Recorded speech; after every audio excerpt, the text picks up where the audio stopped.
Calling the meeting to order, we have a public hearing, a 7:15 p.m. tax classification hearing. The Select Board will hold its required annual public hearing on the issue of tax classification on November 25th, 2024 at 7:15 p.m. after the conclusion of special town meeting at the Acton Boxborough Regional High School Auditorium, 36 Charter Road. The Select Board is required to hold this hearing annually and receive taxpayer comments on whether the various classes of taxable property shall be taxed at the same rate or whether different tax rates shall be applied to different classes of property. The hearing will include a presentation by the Board of Assessors detailing the options available under Chapter 40, Section 56 of the Massachusetts General Laws. David? Yeah, Madam Chair, I just wanted to say that Jim Snyder Grant tried to connect to the Zoom meeting, but where he is, he cannot. Okay. He can't use the app, so unfortunately, he's not going to be with us tonight. Okay. Thank you. So CJ is. Oh, you're over here. CJ. I'm all discombobulated. Thank you. Good evening, everybody. Good to see you all again. Thank you and everyone for coming to the fiscal 2025 tax classification hearing. This will be presented by myself, CJ Carroll. I'm the principal assessor. I've been in Acton for about a year and a half on behalf of the Board of Assessors. Carol Leipner-Shrebnick, the chair, Susan Miller, and Leo Falkman, who I do see back there in the audience. I also want to thank the Select Board for having this meeting this evening. It is a huge help to myself and the finance team to make sure we do get that tax rate set on time and that we get the tax bills out when they need to go out. So thank you for making the accommodation. All right, so today we're going to be talking about what is a classification hearing. We're going to be talking about the changes in property valuations and the average tax bills for fiscal 2025. And then there's 4 votes by the Select Board that help allocate the tax levy between property classes. Those votes are whether or not to adopt an open space discount, whether to adopt a small commercial exemption, whether to adopt a residential factor, which is a single tax rate or a split tax rate, and whether to adopt a residential exemption. So first, a little bit about what is a classification hearing. So the classification hearing is a public hearing following the certification of values by the Massachusetts Department of Revenue, which did occur a couple of weeks ago now. The assessors provide the Select Board with necessary data so that they may vote on how to allocate the tax levy in the 4 ways that I mentioned before. So the tax classification is the allocation of the levy among 4 classes. That's residential, commercial, industrial, and personal property within the town.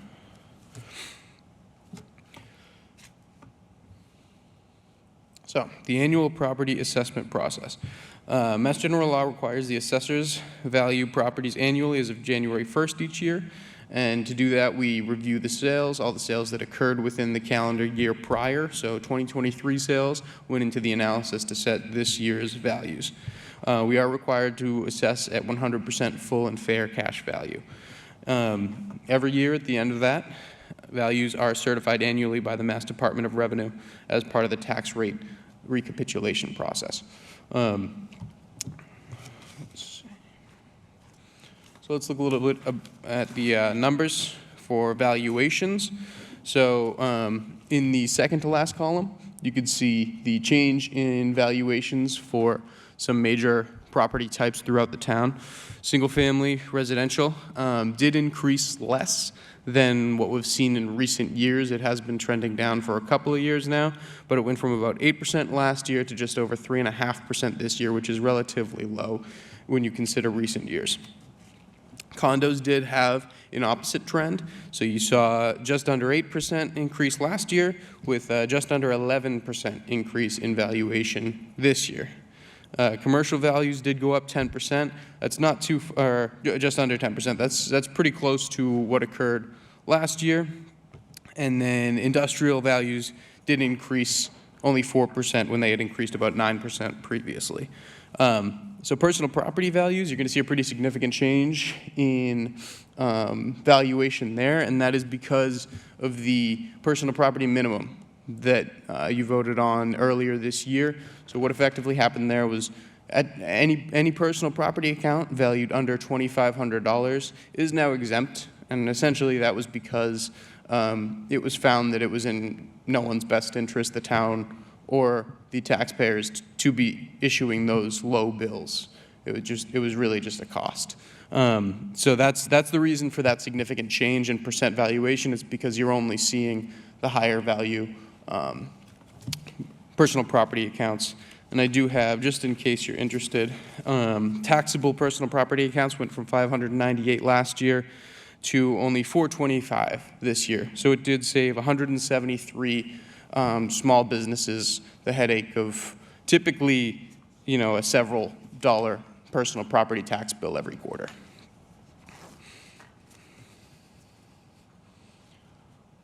So in terms of residential tax bills for the primary class, which is single-family homes, like I said, we did see an increase of only of significantly less than last year. So the valuation increased only $30,500, with a proposed tax rate for this year of 17.15. That makes a single-family tax bill for fiscal '25 on average $14,918. A dollar increase, that figure does look a little bit higher, and that's primarily due to the override. So if you look, the average difference in single-family tax bill is $928, which I do believe is a bit less than what we had calculated for the override, but given the low increase in values, the single families were not quite as impacted as we had anticipated. So that tax bill change for the primary class is 6.62%. That's compared to last year's increase of 2.6%. The commercial tax bill, that is a little bit more impacted, and that's because the commercial class increased in value more than the single family property type did. So the difference in value there was 9.74%.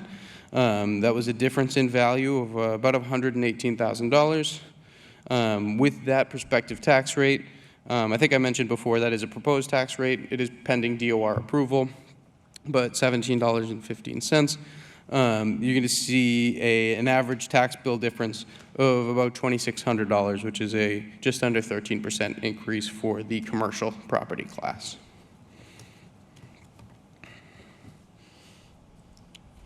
So now I want to give a little bit of context on the 4 votes for the classification hearing before we actually do go into those votes. So the first is whether or not to adopt an open space discount. Acton does not have any parcels classified as open space, and that's primarily because the majority that would or could qualify for open space are in Chapter 61, whether that's agricultural, recreational, or forestry. That's pretty widely considered by many to be just a better program that does a similar thing. So interestingly, only one community within the state, to my knowledge, has this implemented, and it's Bedford.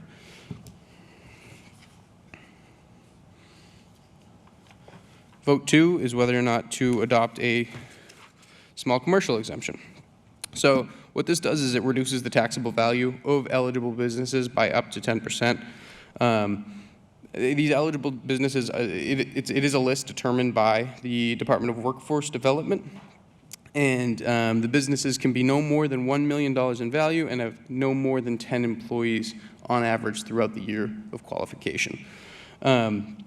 So this is another levy allocation shift for this vote. So what this does is within the commercial and industrial class, all that levy burden remains the same, and what it would do is it would shift the burden from lower value commercial properties or businesses to higher value.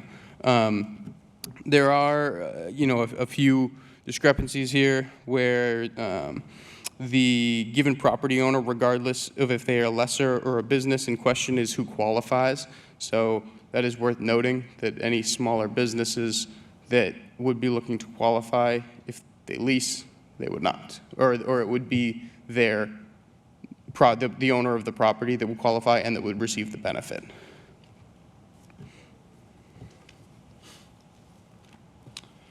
The third is whether or not to adopt a residential factor.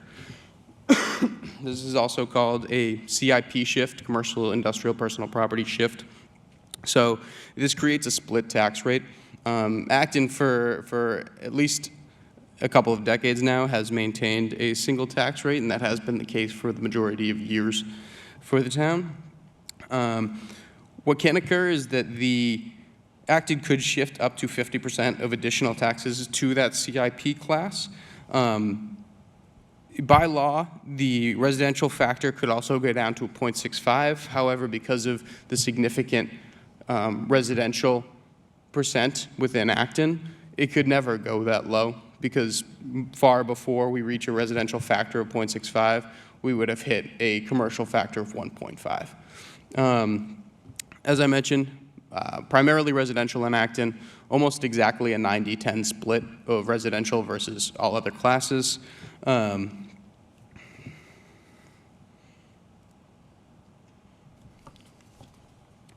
So, what would shifting the tax burden look like? So, I highlighted, this is from the Department of Revenue. They do provide a tool where you can enter your community, and you can see at each valuation within residential and then commercial what would happen to the tax bill were you to adopt a certain shift. So here I took a 10% shift and applied it to across the board.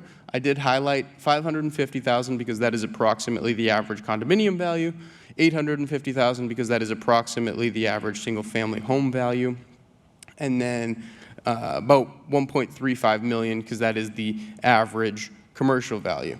So what would occur there is it would save the average condominium owner about $50 on their annual taxes. It would save the average single-family owner $76 or $77 on their tax bill. And then that same shift would actually cost the average commercial property owner just over $1,100. So it does become, in heavily residential communities, it is a very substantial shift to commercial and industrial property owners.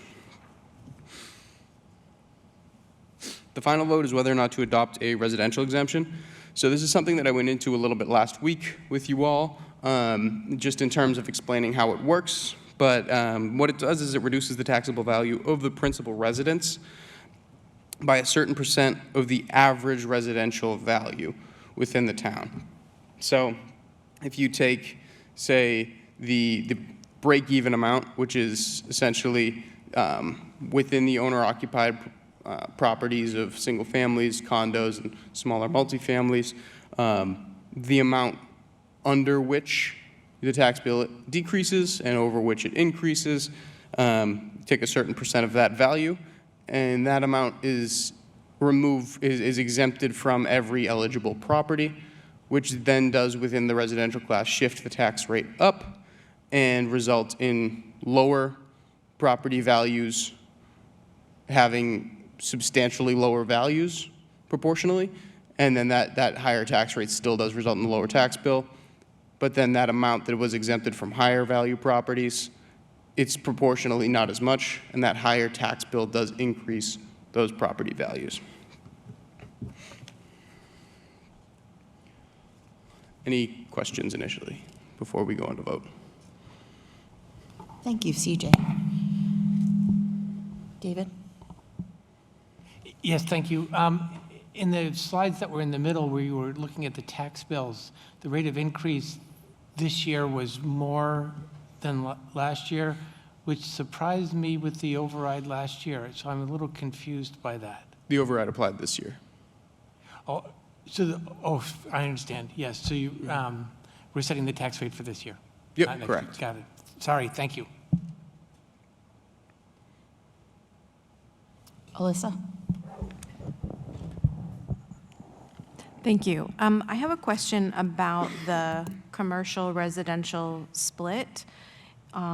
Is there, on average, a split that is reached, a ratio, where communities will adopt a different tax rate for commercial, industrial versus residential? And if so, what is that?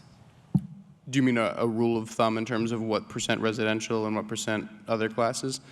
I don't know of communities that adopt it. I don't know what the standard is, but I will say that I would be pretty surprised if any 90-10 communities like Acton is. I don't think any do adopt it. I think it tends to be if you're 80% residential or less. If it's 70-30, that's a community that you're likely going to start seeing it more prominently. I'm not sure this is a question. It might just be a comment. That was what I was anticipating, but that chart where you show what the tax bill impact will be for commercial property on average doesn't seem too onerous. It's a little less than $100 a month. I wouldn't want to see us have that split unless we also had the small commercial exemption to give smaller business owners a break. But I am a little concerned whether this would be the year to consider it, given the increase in the change from the previous year due to the override. But just something to keep in mind, those numbers didn't seem, you know, after we just talked about the fact that if you have an automated machine, like at the bowling alley, it's $100 for every single one. I don't know, you know, CJ, you said that it was a significant increase for the commercial, but I guess I was thinking that a little less than $100 a month didn't sound significant, because, you know, the residents also just experienced that when we passed the override.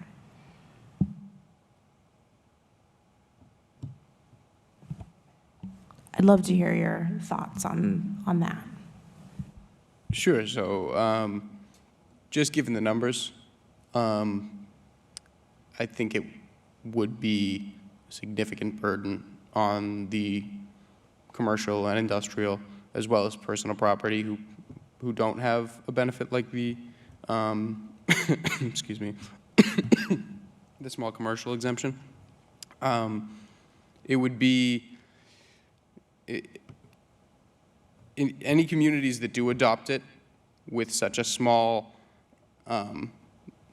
trying to thrive commercial base, it is often seen as not supportive of that commercial base, is how it sometimes appears.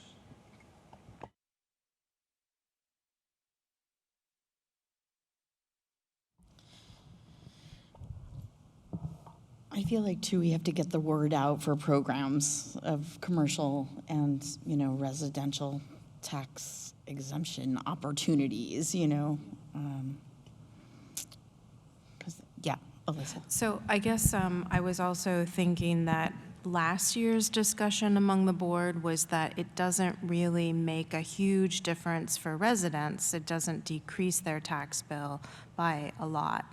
But now I'm thinking, after the override passed by such a narrow margin, that $40 a year or $90 a year reduction might actually be significant, especially as we look towards adding other programs like the debt exclusion override for the public works facility. Like, even that small amount of $50 might make a difference, because it'll be, I don't know what the tax increase is going to be as a result of that borrowing in FY '27, but, you know, reducing it by 50 could make a difference. But definitely we've just started to move the needle on the commercial residential. I think it was last year that it was the first time that the commercial had grown more than residential in a long time. So I don't want to do anything that's going to disrupt that movement. Thank you. Any other questions? I see a resident at microphone 1. Hi, it's Tara from Mass Ave here. I have a question and a comment. For the residential exemption, I thought I heard in the last presentation there was something about owner occupied. Could you explain how that would work? And then I have a comment.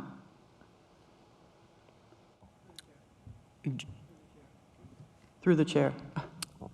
CJ, do you want to answer? Yep. Sure, and you're asking just about the owner-occupied piece? Well, I have a position, I don't have questions, but the owner-occupied part, I'd like to understand how that, because I thought I heard you say that the other night, and I thought I understood it then, that something about that if you're not owner-occupied, then something would happen. If you are owner-occupied, then something else happens.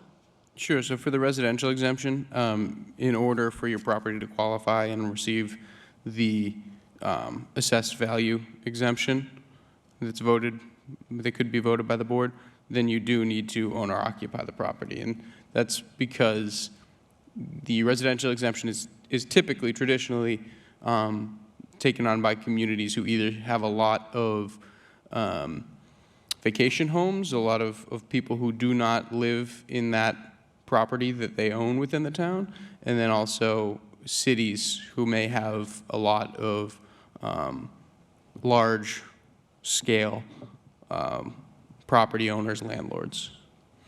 Thank So you. that's the reason for the owner occupancy piece. And then my comments, then, okay, to tell you my comments, then?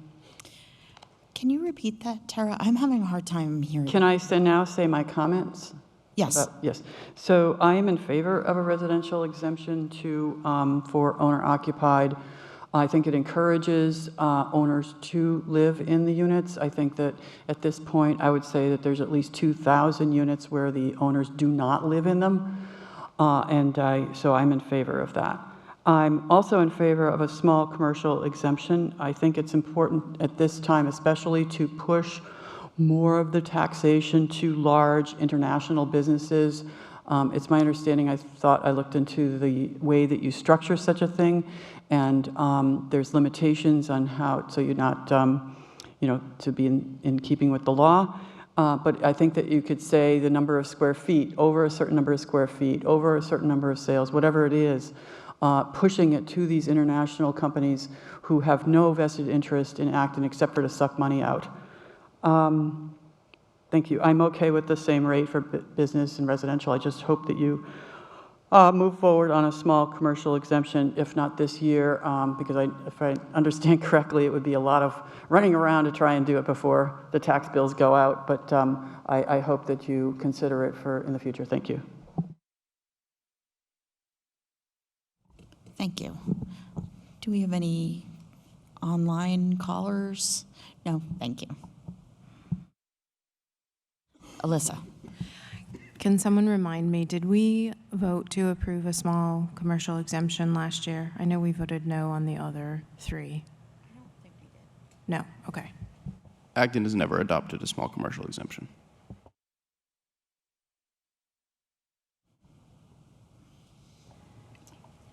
Are we ready to vote? Are we voting? Would you like me to move to votes? Yeah, okay. So the first vote is whether or not to adopt an open space discount. The options are do not adopt an open space discount, or to adopt an open space discount of up to 25% of Class 2 open space levy. A reminder, Acton does not have any open space properties. David? I move that we do not adopt an open space discount. Second.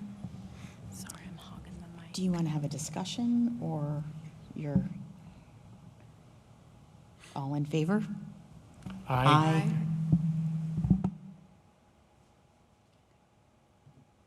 Thank you. Vote 2 is to adopt a small commercial exemption. The options are not to adopt a small commercial exemption, or to determine and adopt an exemption percentage of 10% or less.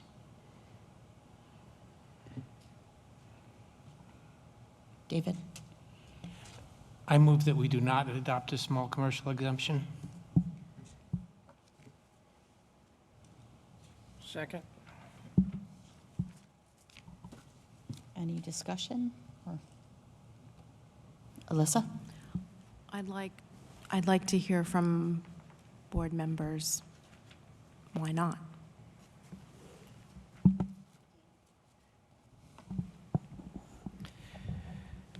Yeah, I think it's a worthwhile discussion to have, but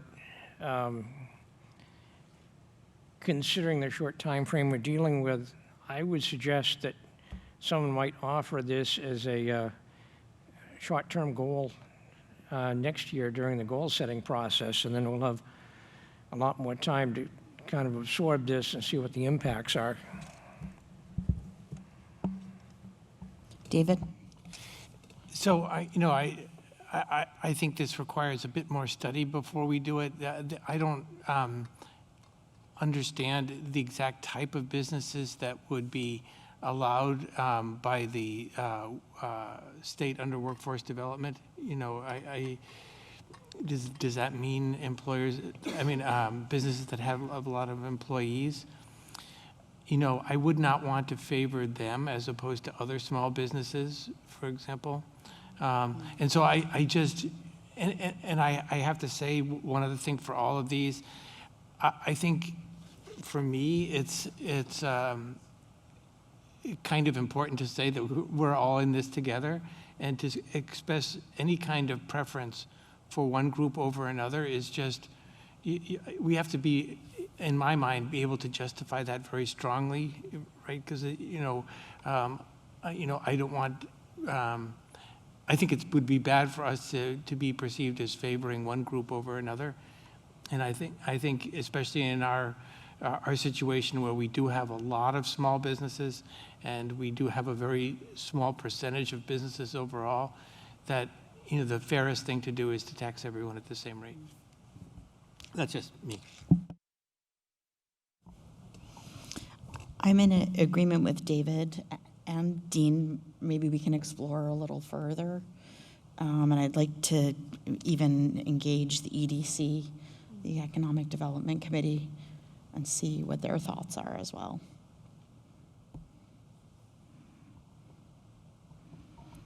Are we ready to vote? Great. David? So just for clarification, this vote is to not adopt Yes. as a commercial, small commercial exemption. All in favor? Aye.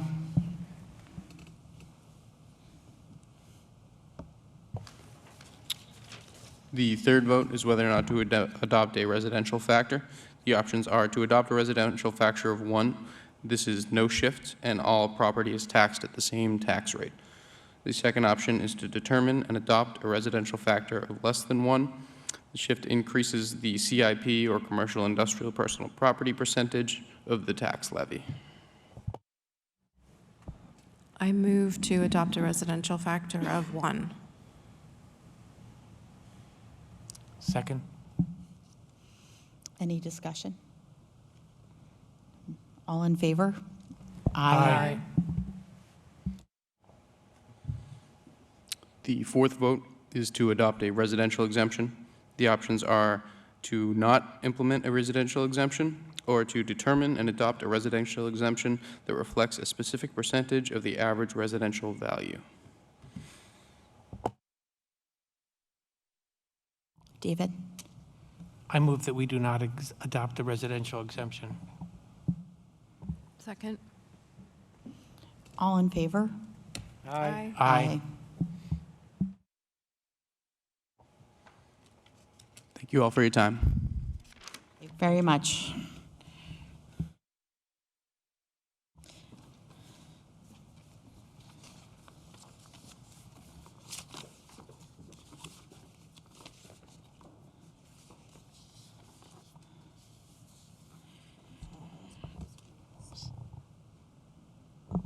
So now on to a new and special business, discussion of ALG plan.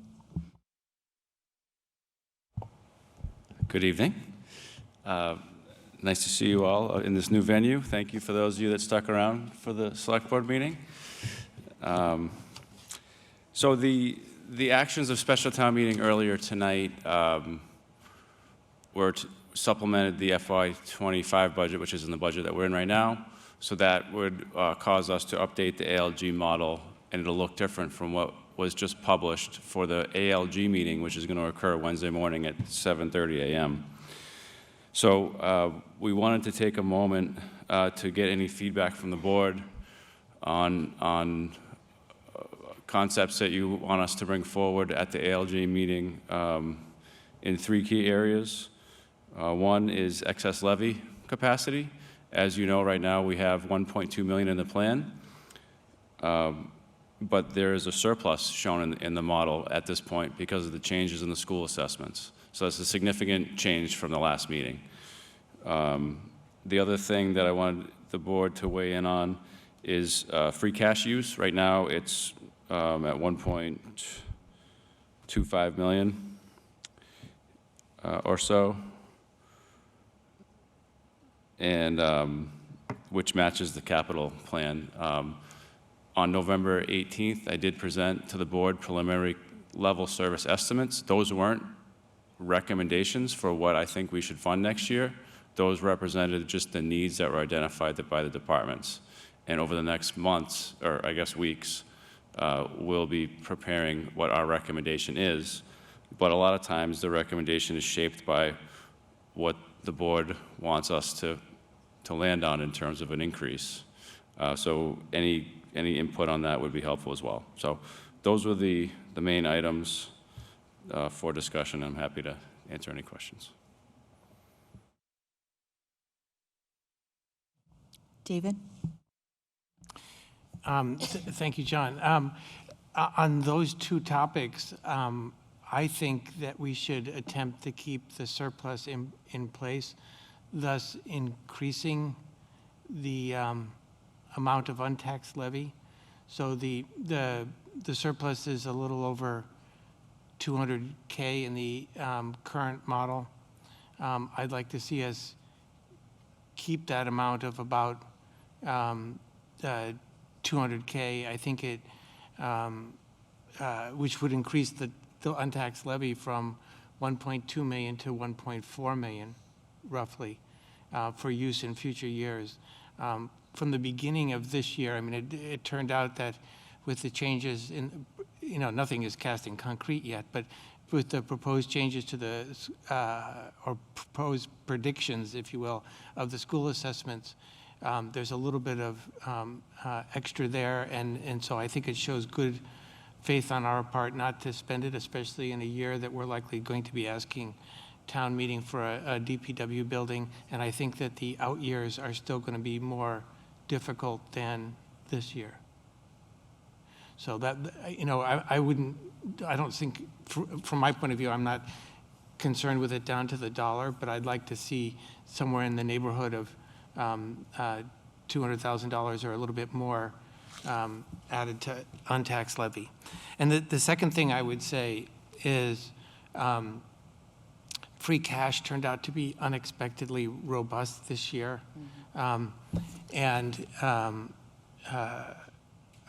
But right now the model calls for us to spend 1.25 million of that. I'd like to see us spend a little bit more of that for a couple of reasons. One is FinCom doesn't like us to have too high a level of free cash, and if we spent, for example, $450,000 more than that, which would bring it up to 1.7 million, that takes free cash down to about 3%, which is a good floor as we go into the next fiscal year. And we notice, I will note from the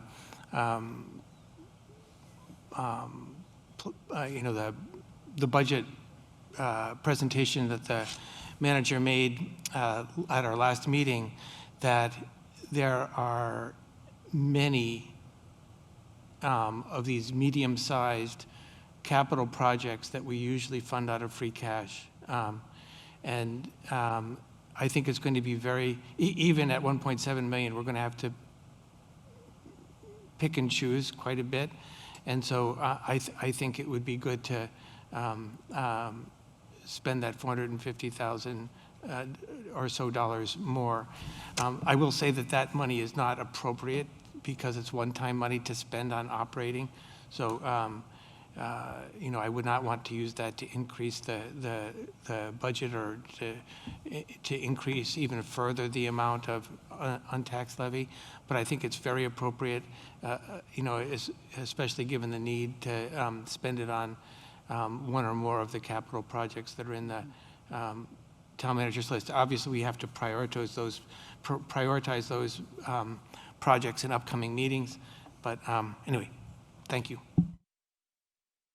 Thank you. Dean? So I agree with David in a sense as far as the that extra $200,000, but I think I would question whether it would be more appropriate to put it into capital stabilization rather than leave it as untaxed levy capacity. As far as his other question about the expand the use of free cash for some of the capital projects, I'm very much in favor of that.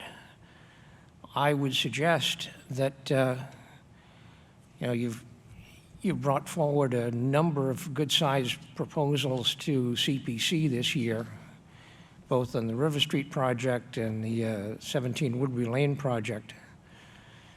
It might be worthwhile of taking one of those out and putting that into free cash instead,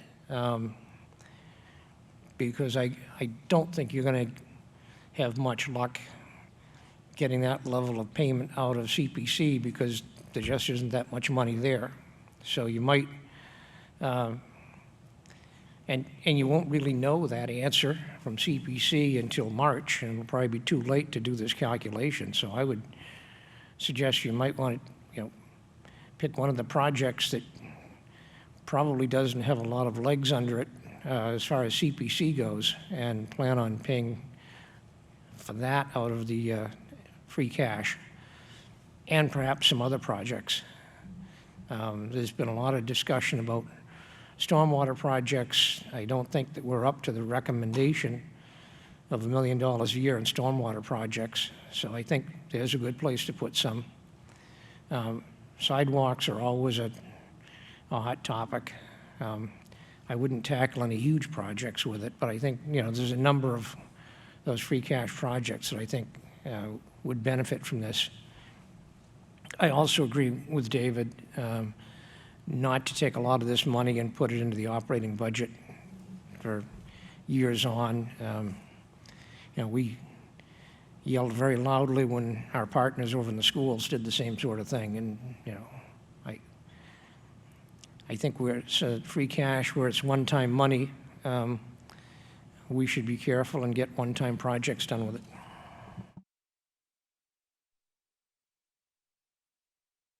Alyssa? So I agree that we should increase the unused levy capacity, although I wouldn't be wildly opposed to what Dean suggested, putting it into capital stabilization instead. I think that the taxpayers would appreciate unused levy capacity increase. I also agree with increasing free cash. I think Dean's suggestions for the projects are good. I do have a question about the third item you wanted us to comment on, John, and that was moving the town operating target a little closer to what you presented last week. What is it at currently? Is that the 1.93% that I'm seeing, the percent change? It's currently, if you take away excluded debt, which kind of messes up the math, if you just look at the operating budget year over year, it's currently in the model at a 3.78% increase. Oh, okay. Got it.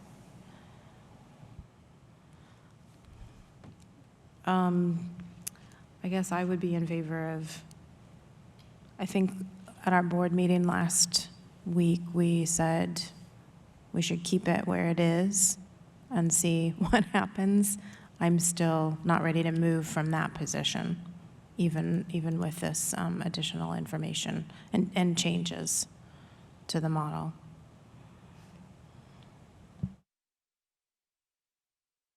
I'm sorry, I should clarify. That 3.78% includes capital. So it doesn't include excluded debt, but it's down the line. So it's operations plus offsets without excluded debt. So that would be the total spending, which is set at 1.25 million. So I think in the end, the level services budget estimate was much higher than what's in the model, and I think so. That was really the only ask I had was for any movement there. I think it sounds like that's a discussion that would need more time.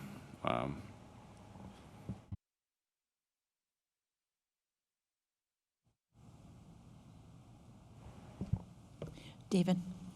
Yes, thank you. So, Alyssa, I don't know if, I think we're agreeing. So the total municipal operations in the model is about 40.44 million. And you were just saying we'd like to leave it as it is. If that's the number we're talking about, I absolutely agree. You know, last time John had presented some possible hires and other things that would have taken that increase up. You know, obviously, he said it wasn't a recommendation or anything yet, but if we tried to do more of those things, that would change that increase up to 5.8%. I think that's too much here, right? I think that leaving that the same in the model makes a lot of sense to me. Again, that's the 40.44 million just for the operating part of the budget, not including any kind of debt at all.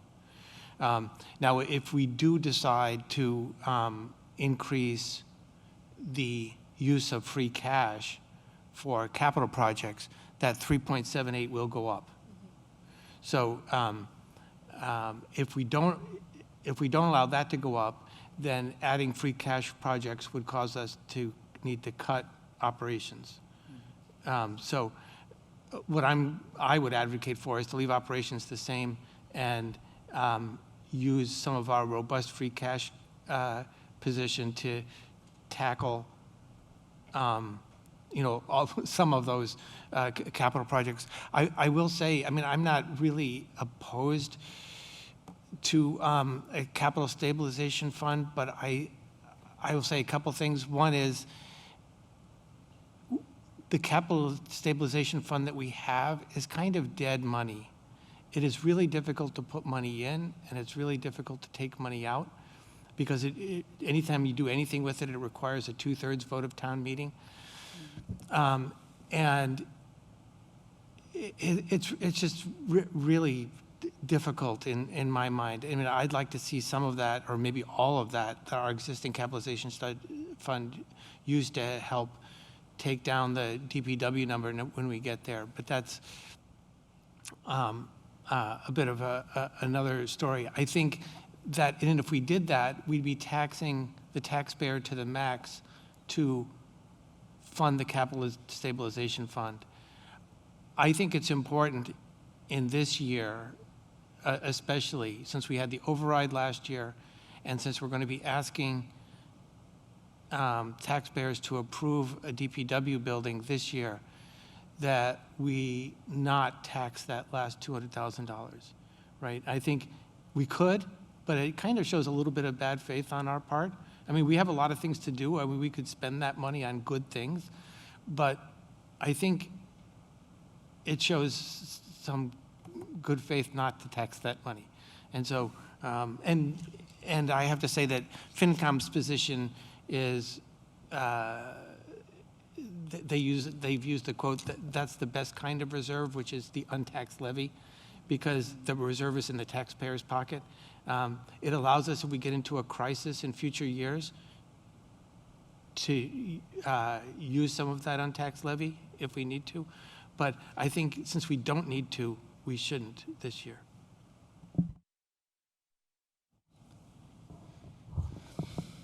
Any other questions, discussion? Do you all who are going to ALG have any questions? That's more important than us having questions. Not at the moment. Dean?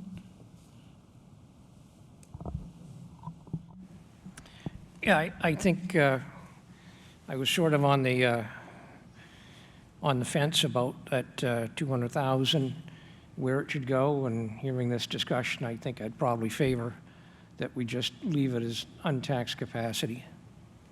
So I'd be in favor of agreeing to that during the ALG process. David? I just want to ask one more thing. For the two collective bargaining agreements approved by town meeting tonight, do you want, and I don't know what Dean and Fran think about this, do we want to incorporate them into the model before Wednesday's ALG meeting, just so ALG has the latest numbers? Yeah, I really think, I mean, I know you didn't ask me, but I really think we need to at least put them in 25 and have them push through. It does reduce the surplus to around 143,000 when you do that, because you put 75,000 in FY '25, and then you add 3.78% to it, and it's 78,000 or whatever. So that's the difference.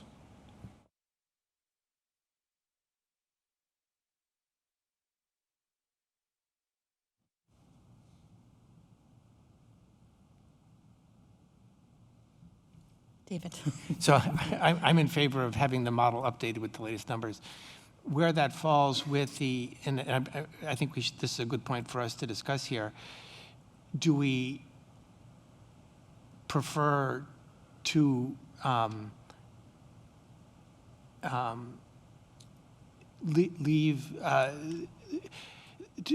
so John said about 140 some odd thousand, so let's just round that down up to 150,000. Do we want to leave $150,000 in untaxed levy? Or do we want to leave the $200,000 in untaxed levy and either reduce the use of free cash or the operating budget in what our goals are?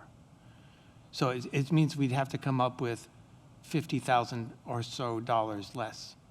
So if we increase the untaxed levy by 200 versus 150. Am I making sense? Mm-hmm. Oh, I didn't know whether Alyssa was looking at me confused or pondering.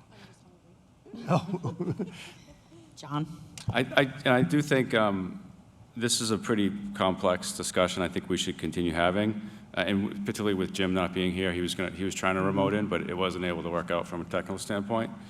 I would recommend that we take the 143,000 that's in surplus and suggest bring it up to untaxed levy on Wednesday morning, and then leave it from there, because we have more to talk about. I mean, the budget is just getting started. I'd like to make recommendations. I'd like your input on some of the things that we're trying to do in '26 before we box ourselves too tightly into numbers. I just think we wanted to take some of this good news and make it work. And I think that one step of putting 143 back in untaxed would make a difference for people. For now. That's great. Thumbs Okay. up. Yep, sounds good.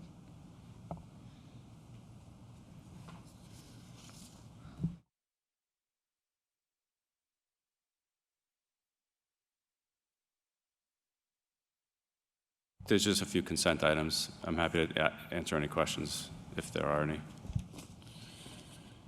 So moving on to consent, number 3, authorize purchase and sale agreement of 348, 352 Main Street. Number 4, approve a letter of support for fiscal year 2025 redo grant application. 5, approve grant recipients from the Elizabeth White Fund trustees.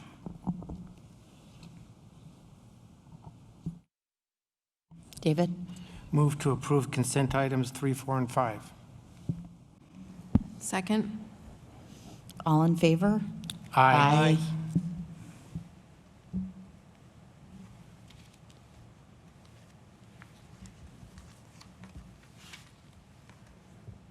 Dean? Move to adjourn? Second. All in favor? Aye. Aye.